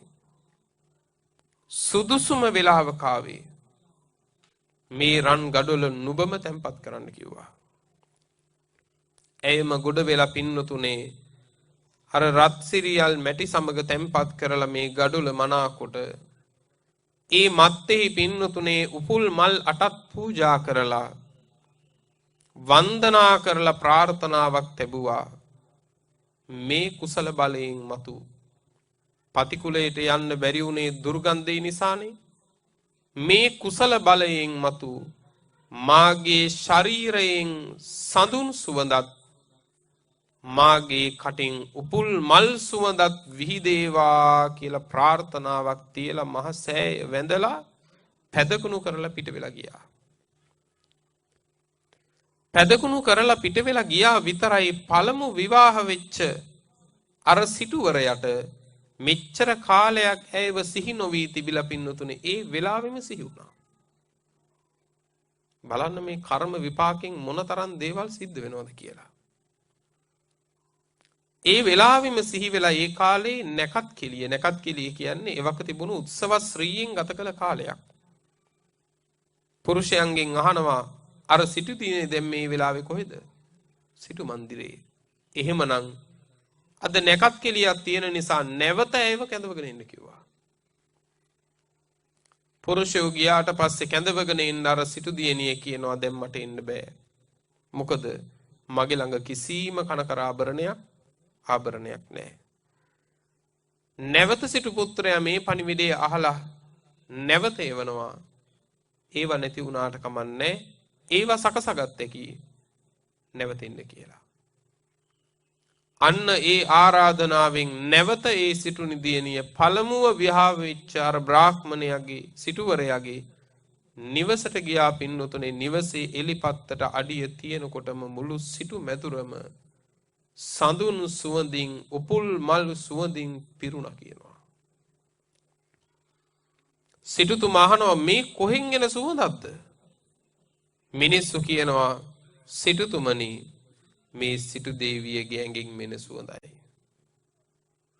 සිටුවරයා අහනවා පින්වතිය එදා නුඹේ කයින් හැමුවේ වැසිකිළියක බඳු ගඳක්. නමුත් අද මේ සඳුන් සුවඳ උපුල් මල් සුවඳ විහිදෙන්න පටන් අරන් මොකද කියලා ඇහුවා. සියලු ප්‍රවෘත්ති සිටුතුමට කිව්වා. ජීවිතය ගැන හොඳටම කලකිරුණා. කලකිරිලා සියලු රන් අබරණ උණු කරලා මම ගඩොලක් හදලා රත්තරන් වලින් කාශ්‍යප සම්මා සම්බුදුවයාණන් වහන්සේ වෙනුවෙන් තනූ සෑයට මම පූජා කළා. අන්න එහෙම පූජා කරලා පැතුමක් පැතුවා මේ කුසලයෙන් මට උපදින තැන කයින් සඳුන් සුවඳ විහිදේවා මුවින් උපුල් මල් සුවඳ විහිදේවා කියලා ඒක වෙන්න ඇති කිව්වා. සිටුතුමා කල්පනා කළා මේ තථාගත ශාසනය මොන තරම් නිර්මලද? අතිශයින්ම බුද්ධ ශාසනයේ පැහැදිච්ච මේ සිටුවරයා පින්වතුනේ එදා ඉඳන් පින්වතුනේ නොඑක් පුද සත්කාර අර මහසෑය වෙනුවෙන් කළා. කරත්ත රෝද විතර ප්‍රමාණයෙන් යුක්ත රත්තරන් මල් හදලා ඒ සෑය වටා තැන් වල පින්වතුනේ අලංකාරයට තැබුවා. සෑයට පූජාවන් හැටියට. යොදුනක් පමණ දිග, යොදුනක් කියන්නේ 76ක්. යොදුනක් පමණ දිග රක්ත වර්ණ වෙච්ච කම්බලි කියන්නේ අර ලොම් සහිත රෙදි අරගෙන කංචුක පූජාවක් කළා අර තනූ මහසෑය වෙනුවෙන්.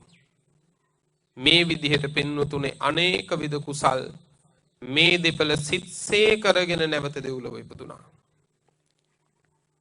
නැවත දෙව්ලොව ඉපදිලා පින්වතුනේ සැප විඳලා අපේ ගෞතම සම්මා සම්බුදුරජාණන් වහන්සේ ලෝක ධාතුවේ පහළ වෙච්ච කාලේ උන්වහන්සේ රජගහ නුවර මගධ දේශයේ පින්වතුනේ මේ සිටුවරියත් දෙදෙනාම නැවත පින්වතුනේ ඇවිල්ලා පිළිසඳගත් මනුස්ස ලෝකේ. පින්වතුනේ මනුස්ස ලෝකෙට ඇවිල්ලා මගධයේ සාගල නුවර කෝසිය ගොත්ත කියන සිටුවරයාගේ අගමහේසියගේ කුසේ බද්දකච්චානා නමින් පින්වතුනේ සිටු දේවිය පිළිසඳ ගත්තා. මගධ රටේ පින්වතුනේ මහා තිත්තක නම් බ්‍රාහ්මණ ග්‍රාමයේ කපිල කියන බ්‍රාහ්මණයාගේ අගමහේසියගේ කුසේ පින්වතුනේ පිප්පලි මානවක නාමයෙන් අර උපාසකතුමා සිටුවරයා පිළිසඳ ගත්තා. ඒ තමයි මහා කාශ්‍යප මහ රහතන් වහන්සේ. මේ දෙදෙනා මෙහෙම ඉපදිලා පින්වතුනේ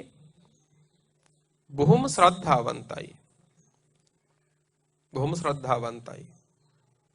වැඩි වියට පැමිණුණාට පස්සේ දැන් බ්‍රාහ්මණයාට අවුරුදු 20ක් වුණා. අර බද්දකච්චානාට වයස අවුරුදු 16යි. දැන් දෙමව්පියෝ එකතු වෙලා පින්නතුනේ සූදානම් වෙනවා මේ දෙන්න එකතු කරලා විවාහයට. සුදුසු කෙනෙක් හොයලා ඒත් තෝරගත්තේ බද්දකච්චානාමයි. බද්දකච්චානා සමග පිප්පලි මානවකගේ පින්නතුනේ විවාහය සූදානම් කළා. විවාහය ගැන කියනකොටම පිප්පලි මානවකයා කියන්නේ මං ඕක අහන්නත් කැමති නෑ. විවාහය ගැන මං ඕක අහන්න කැමතිත් නෑ. මම විවාහ වෙන්න කැමති නෑ. ඔබ දෙමව්පියෝ ජීවත් වෙනකන් මම ඉන්නවා. ඊට පස්සේ මම පැවිදි වෙනවා. ඒ නිසා මට විවාහ වෙන්න ඕන නැහැ කියනවා.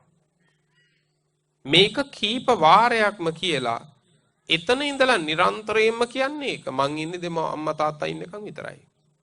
ඊට පස්සේ මම පැවිදි වෙනවා. මට විවාහ වෙන්න ඕන නැහැ කියනවා.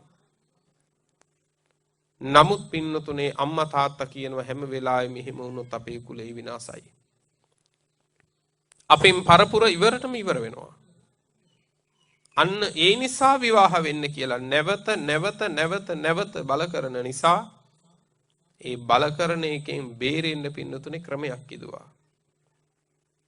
දක්ෂ වඩුවෙකුට පින්නතුනේ නිර්මාණ ශිල්පියෙකුට නිසි ලෙස වැටුප් දීලා හොඳට සංග්‍රහ කරලා කිව්වා රත්රන් වලින් තාම අලංකාර ස්ත්‍රී රූපයක් නිර්මාණය කරන්න කිව්වා දෙවඟනක් බඳු. අර නිර්මාණකාරයත් පින්නතුනේ මේ විදිහට නිර්මාණය කළා. මේක පෙන්නලා කිව්වා මෑණියනි මෙන්න මේ වගේ ස්ත්‍රියක් ලැබුණොත් නම් මං විවාහ වෙනවා. එහෙම නැත්තම් නෑ කියලා. රත්රන් පාට වෙන්නත් ඕනේ ඒ තරම් රූමත් වෙන්නත් ඕනේ. මේ අම්මා හරීම නුවණක්කාරයි. මේ අම්මා කල්පනා කළා මගේ පුතා පින් නැති කෙනෙක් නෙවෙයි. මගේ පුතාගේ පුණ්‍ය මහිමයේ හැටියට මෙහෙම ස්ත්‍රියක් වුණත් නියත වශයෙන් ලැබෙනවා කියලා.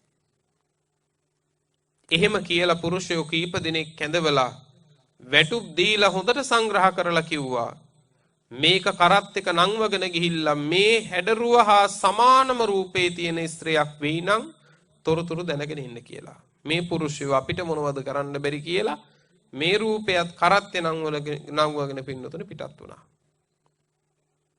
ඔය අතරේ කිරිමව්වරු බද්ද කච්චායනාව නාවලා සිටුමැදුරේ පින්නතුනේ නතර කරලා අර කිරිමව ගියා පින්නතුනේ නාන්න බැහැරට.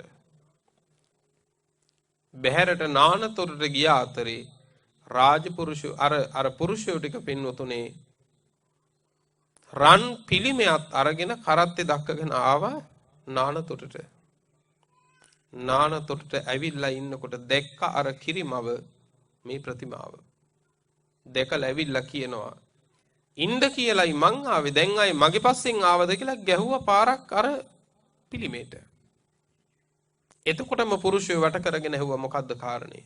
නෑ මම හිතුවේ අපේ බද්ද කච්චායනා කුමරිය කියලා. එහෙමද? ඒ කවුද කියලා ඇහුවා. ඒ වෙන කවුරුත් නෙවෙයි. සාගල නුවර බ්‍රාහ්මණ ගොත්ත කියන බ්‍රාහ්මණයාගේ අගමහිසියගේ පුතා. අගමහිසියගේ දියණිය. ඇයයි කිව්වා. ඇය මීට වඩා ලස්සනයි කිව්වා. අර කිරිමවුරු කියන ඇය මීට වඩා ලස්සනයි. මීටත් වඩා ලස්සනයිද කියලා ඇහුවා. ඔව් මීටත් වඩා ලස්සනයි. මොන තරම්ද කිව්වොත් බද්ද කච්චායනා රියන් 12 නිවසකට දාලා පහනක්වත් දල්වන්න ඕනේ නෑ කිව්වා. රියන් 12 නිවසක පහනක් දල්වන්නේ නැතුව ඇයගේ ශරීරාලෝකයෙන් පින්නතුනේ බඩු මුට්ටු බලා ගන්න පුළුවන් කිව්වා. ඒ තරම් ශරීර ප්‍රභාවයක් තියෙනවා බද්ද කච්චානා කුමරියගේ. මේ තොරතුරු කියලා අන්තිමේදීම පින්නතුනේ විවාහ කරන්න සූදානම් වුණා. ඔය අතරේ පිප්පලී මානවක ලියුමක් යවනවා බද්ද කච්චානාට නුඹ අමාරුවේ වැටෙන්න එපා. මම නම් මගේ දෙමව්පියන්ගේ ඇවෑමෙන් පැවිදි වෙනවා.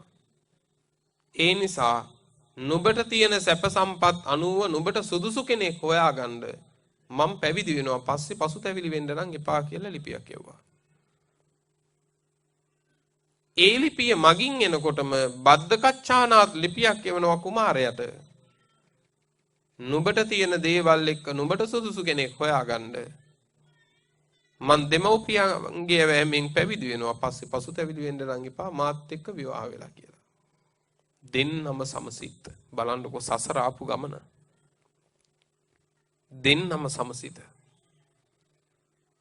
අවසන පින්නතුනේ කෙසේ හෝ විවාහ ජීවිතයට ආවා. නමුත් කිසිම විදිහක පින්වතුනේ ප්‍රිය භාවයක් නැහැ ගිහි ජීවිතේට.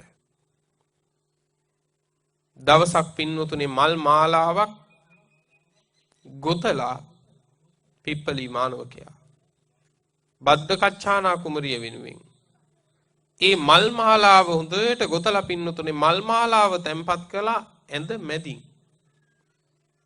මැදින් දිගට හිටෙන විදිහට මල් මාලාව තැම්පත් කළා.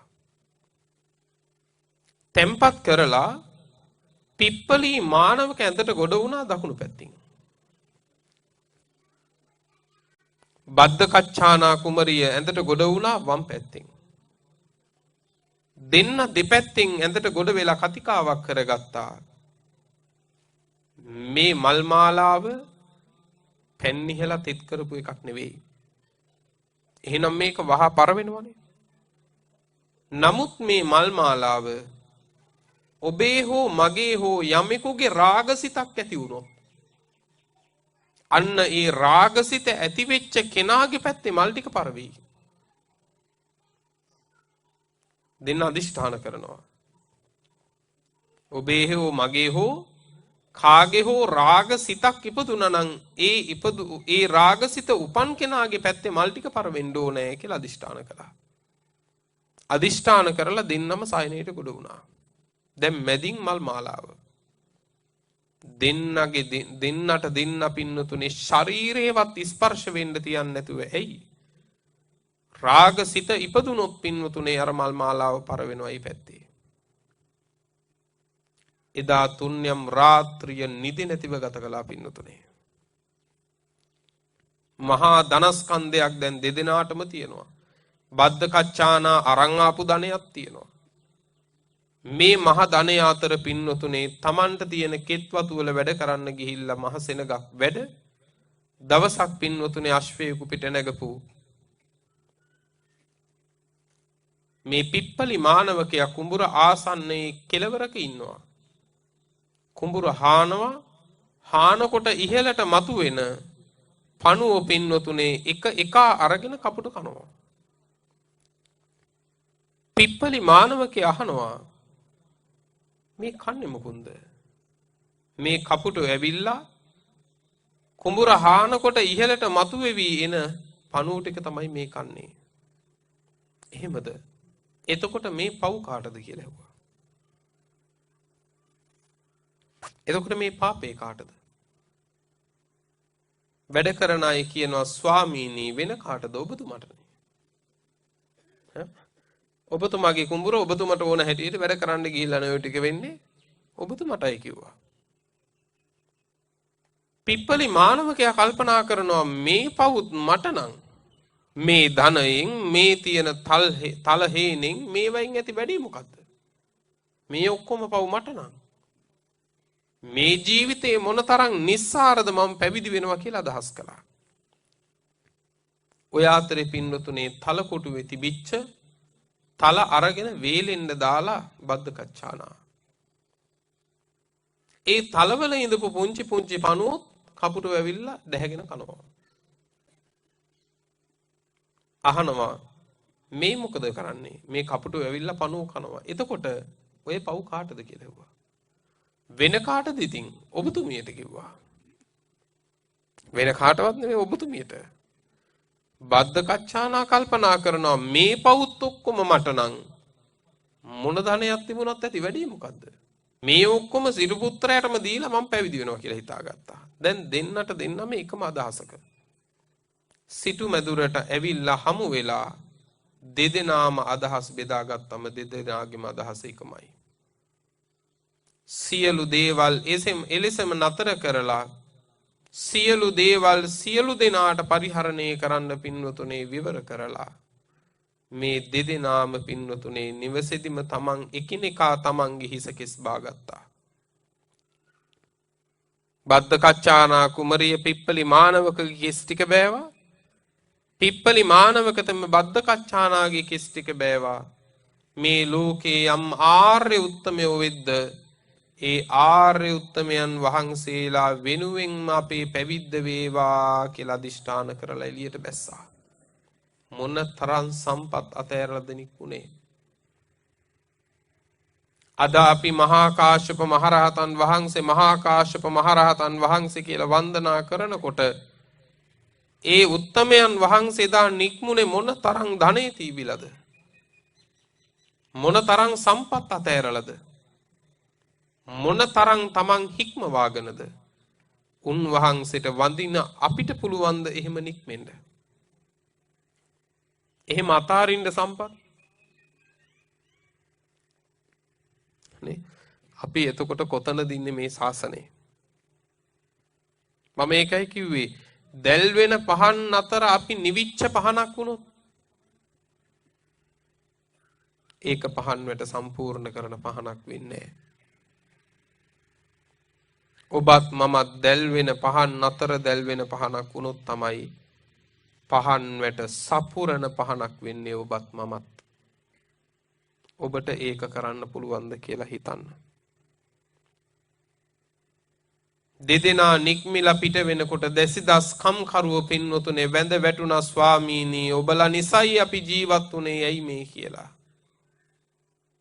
ඒ අය කිව්වා ඒ අයට කියනවා මේ දෙපළම සම්පත් සිත්සේ පාවිච්චි කරන්න. අද පටන් ඔබ සියලු දෙනාම දාස භාවයෙන් නිදහස්.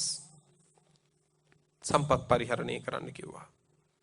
එහෙම නික්මිලා යන අතරතුර පින්වතුනේ එක දිනකදී පිප්පලි මානවකයා කල්පනා කරනවා බද්දකච්චානා කියලා කියන්නේ මේ ජම්බු ද්වීපේ ලස්සනම කාන්තාව. ලස්සනම කාන්තාවක්.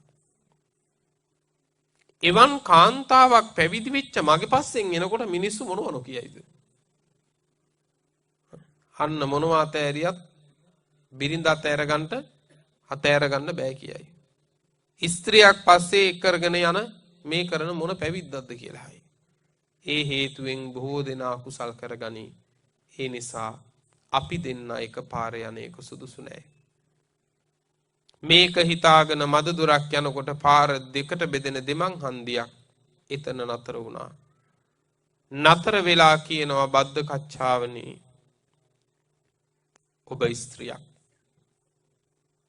මම යන මාවතේ ඔබ එන එක ඒක මේ පැවිද්දට හොඳ නෑ. ඒ නිසා ඔබටත් මටත් දැන් වෙන් වෙන්න කාලේ හරි. බද්දකච්චානා කියනවා ස්වාමීනි එහෙමයි. මේ ස්ත්‍රීන් කියලා කියන්නේ පැවිද්දට මහා පලිබෝධයක්.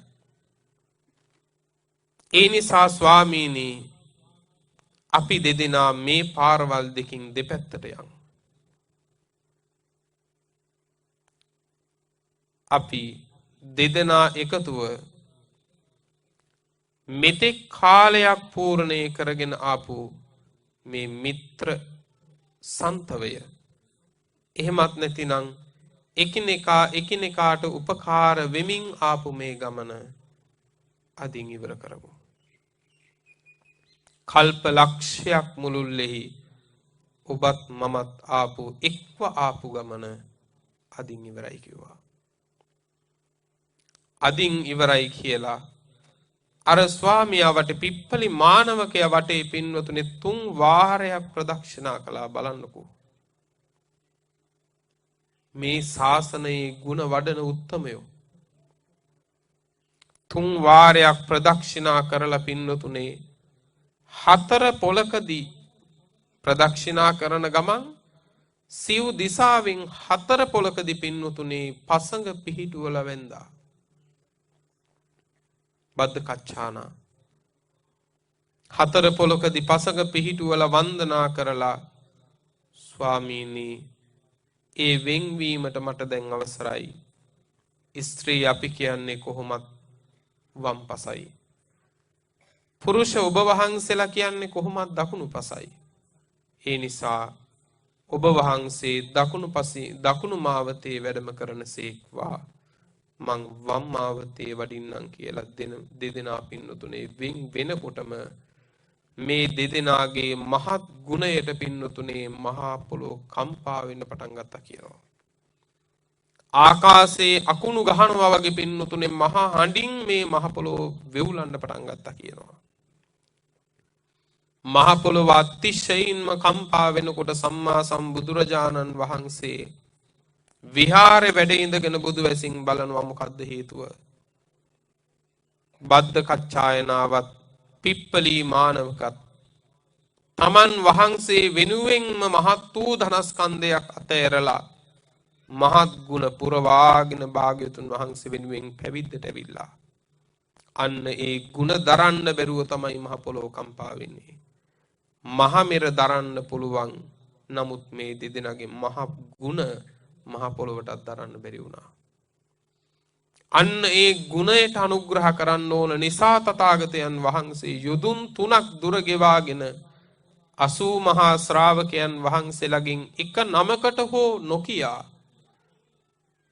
නාලන්දාව සමීපයේ පින්නතුනේ තියෙනවා බහුපුත්තික කියලා ස්ථානයක්. මේ බහුපුත්තික චේතිය ළඟට සම්මා සම්බුදුරජාණන් වහන්සේ වැඩම කරලා ඒ වනයේ පින්නතුනේ සවනක් බුදුරැස් විහිදුවමින් වැඩ හිටියා. දේශනාවේ කියනවා පින්නතුනේ බුද්ධ රශ්මි මාලාවන් කැට කැට පොකුරු විදිහට විහිදෙන්න හැරියා කියලා. මුළු මහත් වනය පින්නතුනේ හිරු සඳු දහසක් පෑයුවා වගේ ආලෝකමත් වුණා කියනවා. ඇයි මහා දුරින් එන පිප්පලි මානවකයට තථාගතයන් වහන්සේ වැඩ ඉන්න තැන හඳුනගන්න. පිප්පලි මානවකයට පේනවා පින්නතුනේ කරත්ත රෝද තරම් බුද්ධ රශ්මි කැට. ඒ තැන්වල වැඩි වැඩි පුපුරමින් ඒ පුපුරනේ වයින් ආය හැදමින් පින්නතුනේ කැට කැට විහිදෙන්න පටන් ගත්තා කියනවා. අපි අර දකින්නේ සබම් බෝල වගේ පින්නතුනේ බුද්ධ රශ්මි මාලා පොකුරු වහසට නැගෙන්න පටන් ගත්තා කියනවා. මුළු මහත් ඒ වනයම ආලෝකමත් වුණා කියනවා. හිරු සඳු දහසක් පැහැයුවා වගේ. දුරතියාම දකින්නකොට පිප්පලි මානවකයා පින්නතුනේ හිතාගත්තා මේ තමයි මගේ ශාස්ත්‍රුන් වහන්සේ. සම්මා සම්බුදුරජාණන් වහන්සේ දුටු තැන ඉඳලා නැමි ගිහිල්ලා සම්මා සම්බුදුරජාණන් වහන්සේ ඉස්සරහා වැඳ වැටුණා. ස්වාමීනි ඔබ වහන්සේමයි මගේ ශාස්ත්‍රුන් වහන්සේ. ඔබ වහන්සේ උදෙසාමයි මං ගිහිගේ හැරදැම්මේ. ඔබ වහන්සේමයි මාගේ ශාස්ත්‍රුන් වහන්සේ කියලා වැඳ වැටුණා. සම්මා සම්බුදුරජාණන් වහන්සේ කාශ්‍යප නාමයෙන්මයි ආමන්ත්‍රණය කළේ. මහා කාශ්‍යපය නුඹට දායාදේ මගේ දෙන්නම් කියලා පින්නතුනේ උත්තම වූ පැවිද්ද එදා මානවකයට දුන්න සම්මා සම්බුදුරජාණන් වහන්සේ. උන්වහන්සේ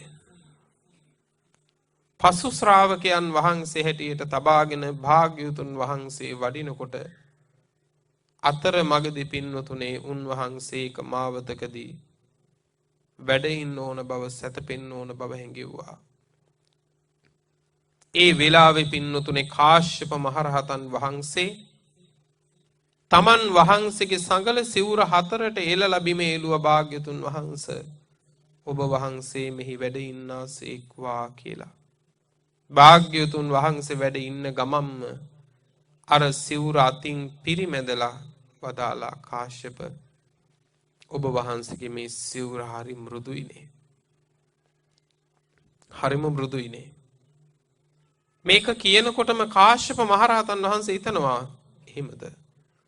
එහෙමනම් ස්වාමීනි මේ චීවරය භාග්‍යවතුන් වහන්සේම පිළිගන්නාසේක්වා කියලා උන්වහන්සේගේ සිවුර පූජා කළා භාග්‍යවතුන් වහන්සේට. භාග්‍යවතුන් වහන්සේ වදාලා කාශ්‍යපය මං පෙරවන මේ තථාගත සිවුර පාංශකූලික සිවුරක්. මේ අතින් අඬ දාලා දැන් ඒක හුඟක් බරයි. මේ චීවරය ඔබට දරණ එක ලීසි නෑ. නමුත් කාශ්‍යපය මේ චීවරය මම දරන වෙලාවේ මේ මහ පොළොව කම්පා වුණා.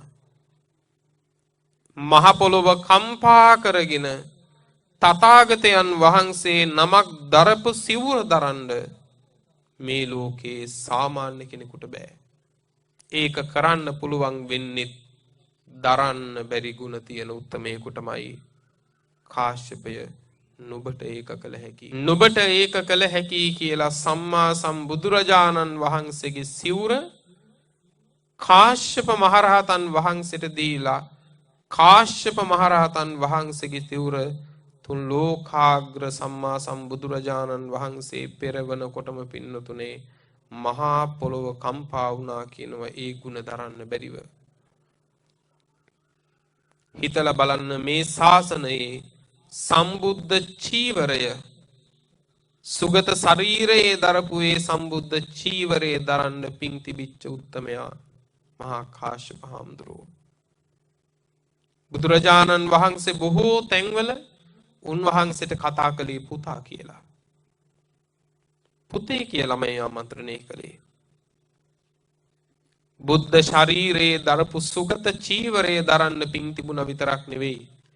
මේ මුළු ශාසනයෙම මහා පිනක් ඇති උත්තමේ මහා කාශ්‍යප මහරහතන් වහන්සේ අනික් උත්තමයන් වහන්සේලා පින් නෑ නෙවෙයි.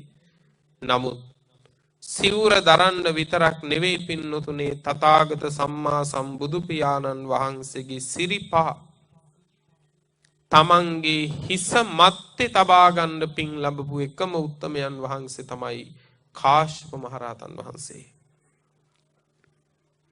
තථාගතයන් වහන්සේ පිරිනිවිච්ච වෙලාවේ මහා කාශ්‍යප මහරහතන් වහන්සේ වඩින තුරා පින්නතුනි චිතකේ දල්වන්න බැරි වුණා.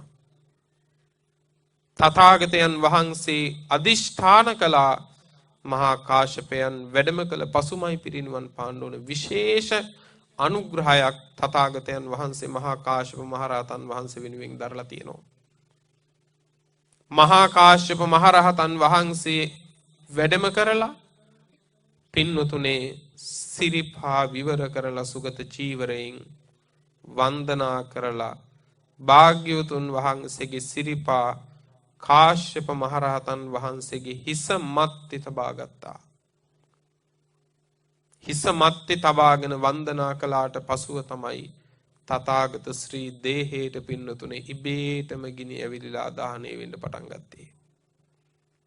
ඒ තරම් උන්වහන්සේ මහා ගුණවන්ත උත්තමයෙක්.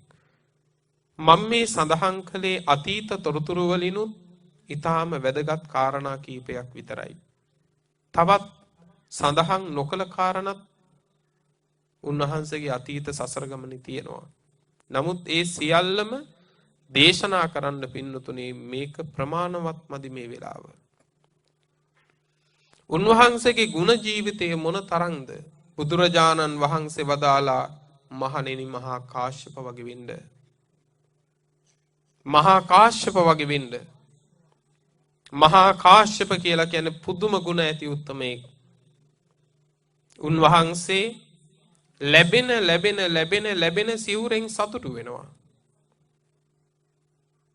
ඒ ලැබෙන සිවුරෙන් සතුටු වෙනවා වගේම ලැබෙන සිවුරකින් සතුටු වෙන එකේ ಗುಣ හරියට කියනවා. දැන් සමහර අය ඉන්නවනේ ලෝකේ ලැබෙන දෙයින් සතුටු වෙනවා ඉතින් නමුත් ඉතින් ලැබිච්ච එකේ දොස් කියනවනේ. මේකට වඩා අරක හොඳයි. මේකේ මෙහෙමයි මේක අමාරුයි රළුයි ඔහොම.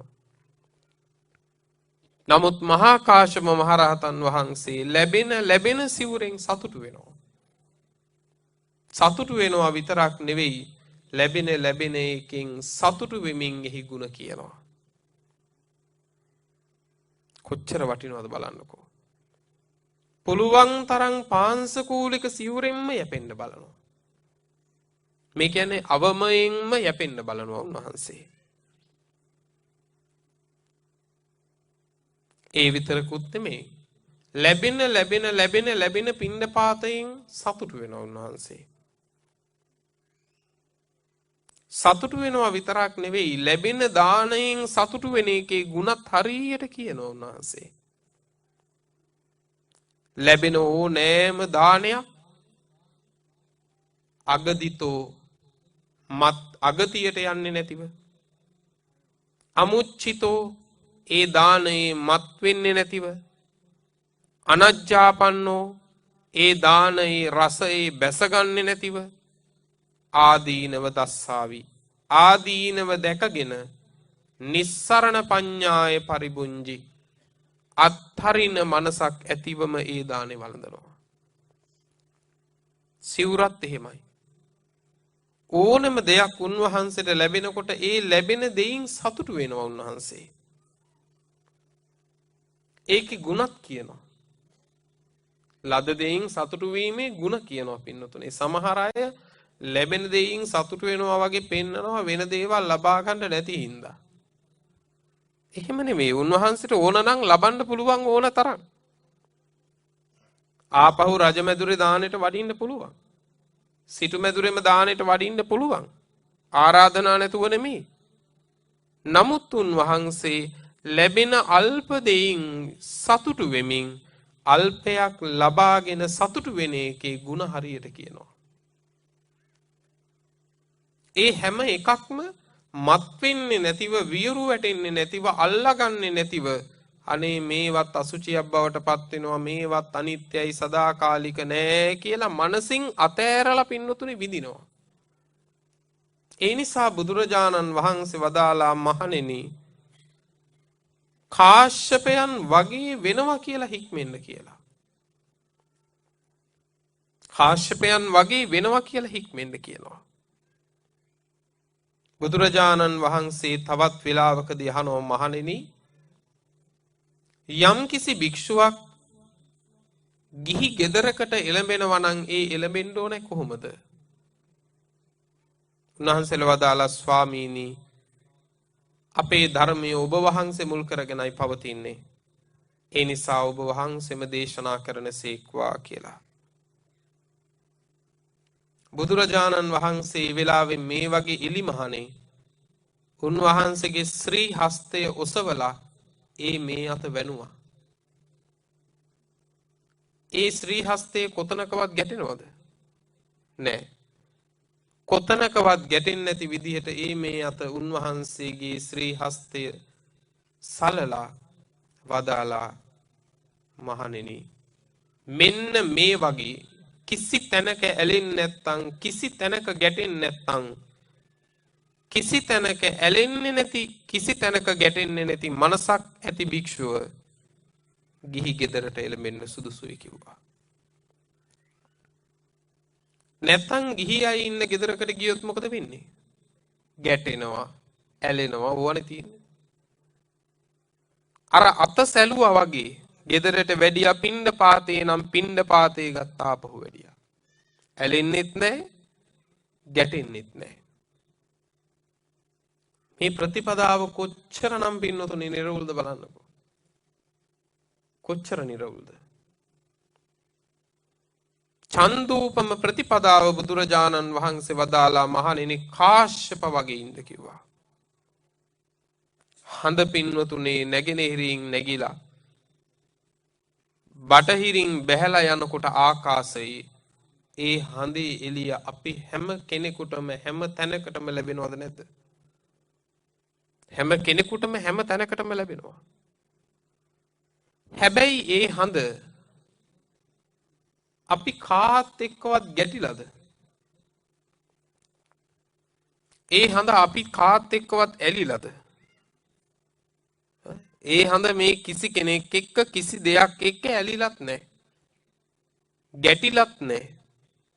නමුත් කිසිවකවත් ස්පර්ශ නොවි හඳ බොහෝම ඉහළින් යනවා. හැබැයි ලෝකේ හැමෝටම එළිය දෙනවා. මහණෙනි කාශ්‍යප ඒ වගේ කිව්වා. කාශ්‍යප හරියට ලෝකෙට එළිය දෙන හඳක් වගේ. ඒ හඳ කිසි තැනක ඇලෙන්නේ නැහැ. කිසි තැනක ගැටෙන්නෙත් නැහැ. නමුත් උන්වහන්සේ පුදුම විදිහට පින් උපද්දවනවා කිව්වා. පුදුම විදිහට පින් උපද්දවනවා ශ්‍රද්ධාවන්තයන්ට. මහා කාශ්‍යප මහරහතන් වහන්සේ ගෙදරකට වඩින්නෙම ප්‍රාර්ථනා දෙකකින්. ලැබීම් කැමැත්තෝ ලැබීම් ලබාවා පින් කැමැත්තෝ පින් කරත්වා. ඔච්චරයි. පින්නතුනේ මේ කතා ටික අහනකොට අපි මෙච්චර නිවෙනවා නම් ඒ උත්තමයන් වහන්සේ කොහොම නිවිලැද්ද? මේ කතා ටික ඇසූ මාත්‍රයෙන් අපි මේ තරම් ශාන්තයි නම් මේ ಗುಣ ටික දරපු උත්තමයන් වහන්සේ කොහොම ශාන්තෙක්ද? නේද? අපිට එහෙම වෙන්න බැරිද? අපිට එහෙම වෙන්න බැරි නම් මේ ශාසනයෙන් අපි ලබන ඵලය මොකද්ද?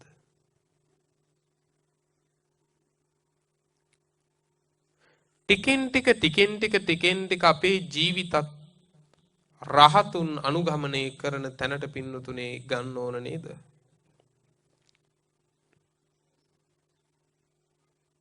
එතකොට බලන්න උන්වහන්සේ කුලයට එළඹෙන්නේ හඳ වගේ ප්‍රාර්ථනා දෙකයි තියෙන්නේ. මොකද්ද?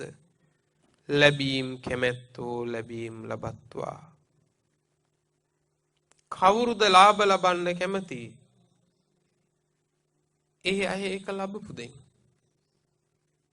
දැන් මට ඔබට ලැබෙන දෙයක් දිහා බලලා සතුටක් හිතෙන්න බෑනේ.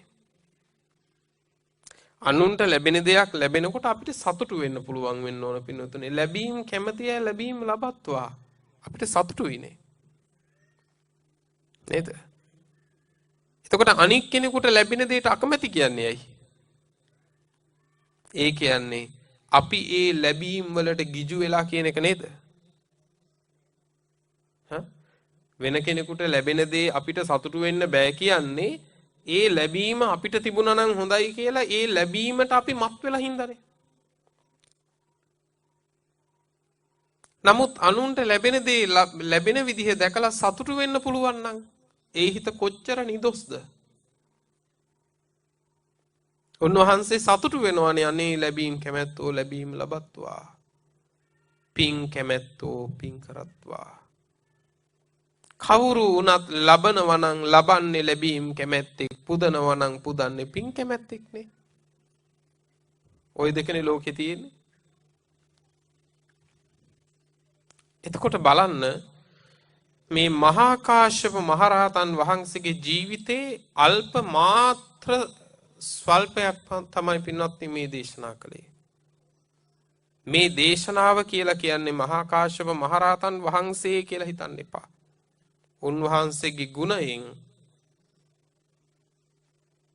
පෘථග්ජන භික්ෂුවක් වෙච්ච මට මගේ කටින් මේ වෙලාවේ කියන්න පුළුවන් වෙච්ච ටික මේ මුළු මහත් ගුණස්කන්ධේ විවරණය කරන්න නම් තව හෝරා කීපයක් ඕන වෙනවා. සංයුත්ත නිකායේ කස්සප සංයුත්තේ නමින් වෙනමම සූත්‍ර එකතුවක් තියෙනවා. මහා කාශ්‍යප මහරහතන් වහන්සේ මුල් කරගෙනම දේශනා කරපුවා. ඒ තරම් ගුණ කඳක්. එනිසා මේ දේශනාව නිමා වෙන වෙලාවේ මේ උත්තම රත්නය ගැන කියලා ඔබට සිහි කරන්නේ දැල් වෙන පහන් වැටක නිවිච්ච පහනක් වෙලා තවත් ඉන්න එපා. ඒ දැල් වෙන පහන් වැටේ අපි දැල්විලා බැබලෙන පහනක් වෙන්න ඕනේ. එහෙම